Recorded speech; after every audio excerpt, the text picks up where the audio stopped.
Hello, Lena. My name is Paul, or Pablo in Ukrainian. I am a student of journalism of the fourth year. I'm 21 years old and I am a citizen of Kiev. Since the war started, I had to move from that city.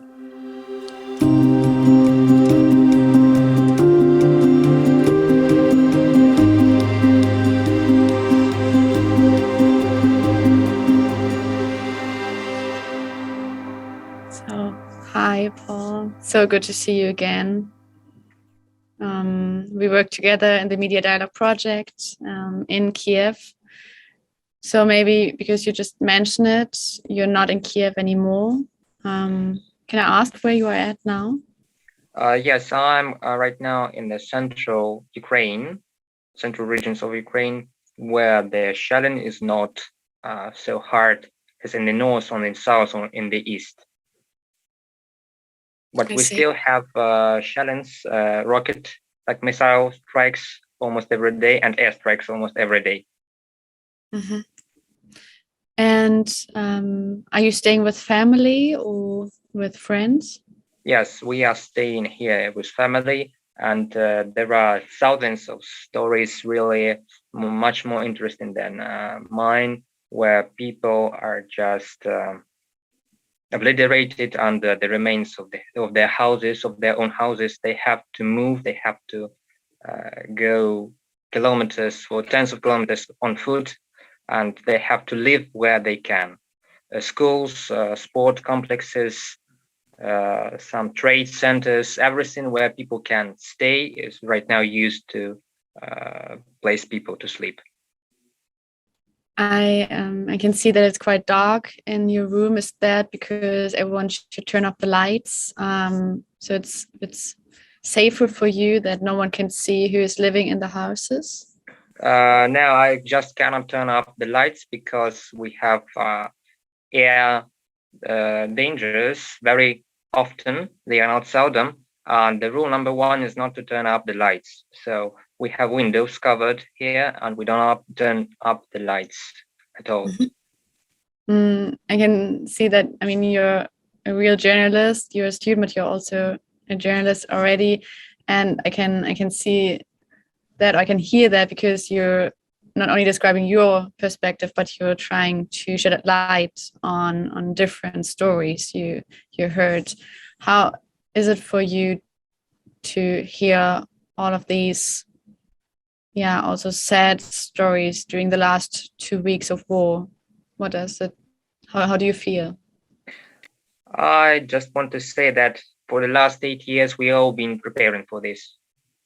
We all knew this would happen. We just couldn't know when. And the tensions started to rise the moment and the time you were in Ukraine, you were in Lviv and in Kiev, as we were doing our work with the Media Dialogue. This was end of November 2021. Yes. The autumn and winter of 2021 was the time when the attack group of the Russian army was formed on the border across the Russian Federation border and the Belarus border also. Belarus is a participant of this conflict, is a co-aggressor. What do you mean with you were like preparing for that, especially you being a student? Mentally, we all prepared for that because we knew that something is going to happen with the war going on since 2014. So the world has a little bit forgotten about the conflict on the Donbas region. And yes, we had trench warfare, World War I style with no radio connections. So it was frozen for almost 8 years. And yes, it all resolved in this military conflict we're having right now. Mm-hmm.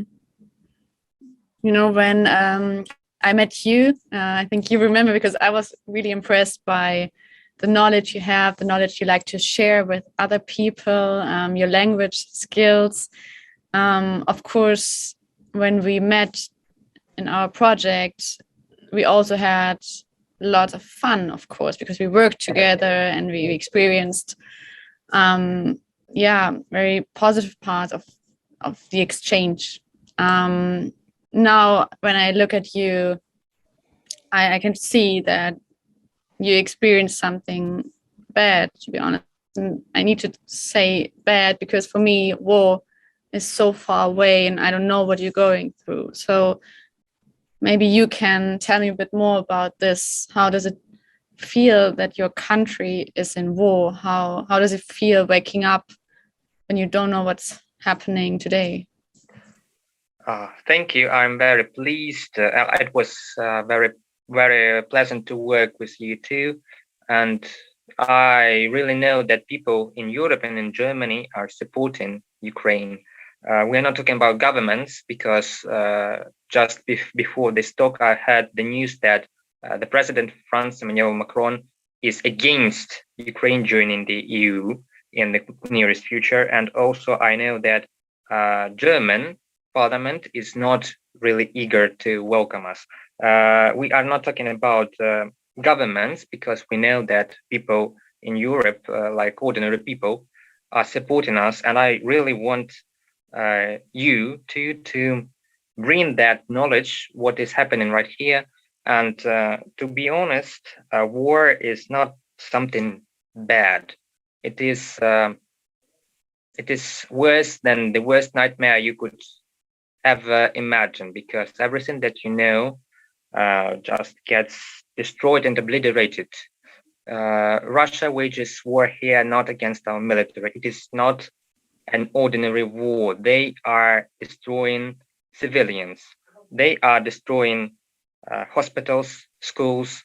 Just yesterday, they launched an airstrike on a maternity hospital. A child has died. It is one of the 70 children that had died since the start of this war. And why is this all happening? Because when freedom and tyranny meet on a border, a conflict, a military conflict is inevitable, as it is the culmination of this conflict. Our choice is the freedom, because we will not surrender. We will never surrender. We have our choice. We have our freedom. It is the Western way, the democratic and the European way.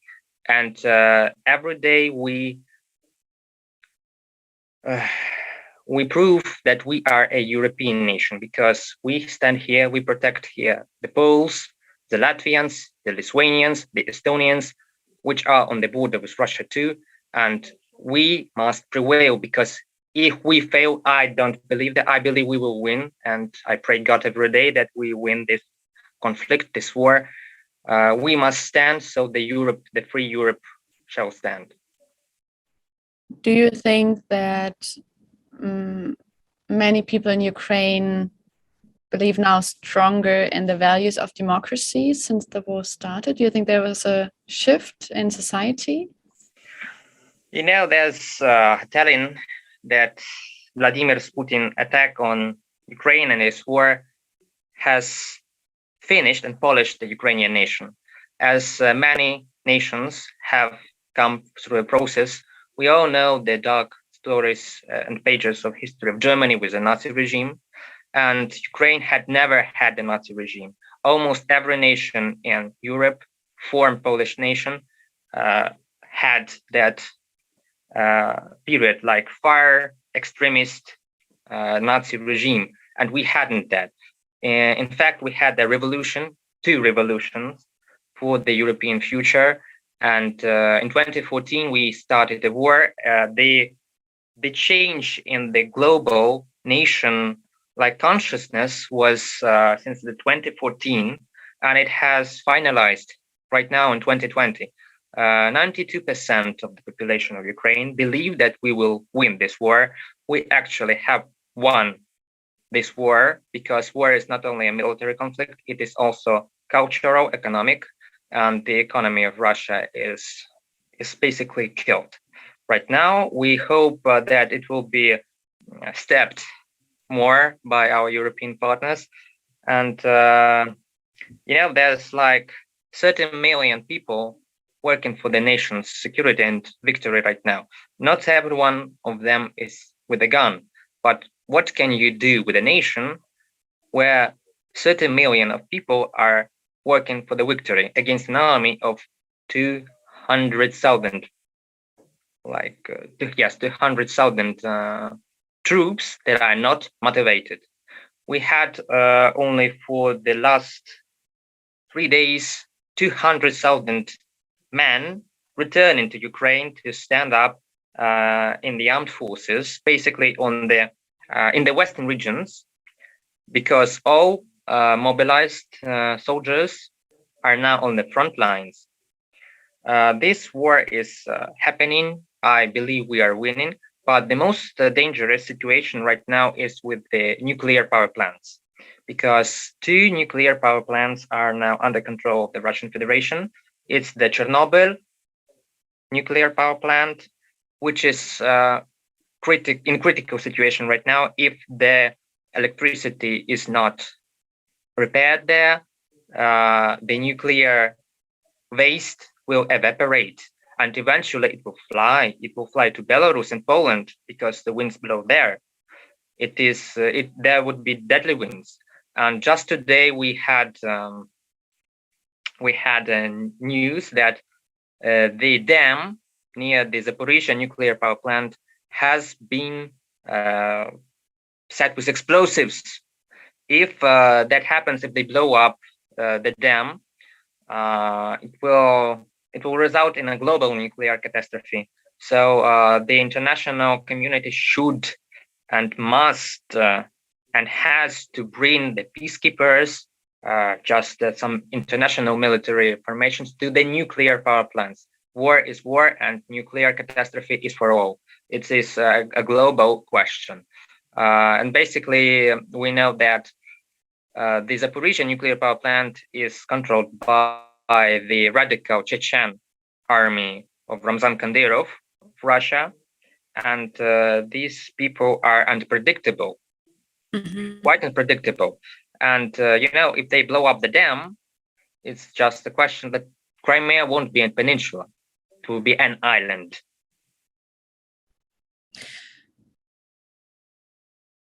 When you start your day before working as a journalist, how can are you then sitting together with your family? Are you already reading the news?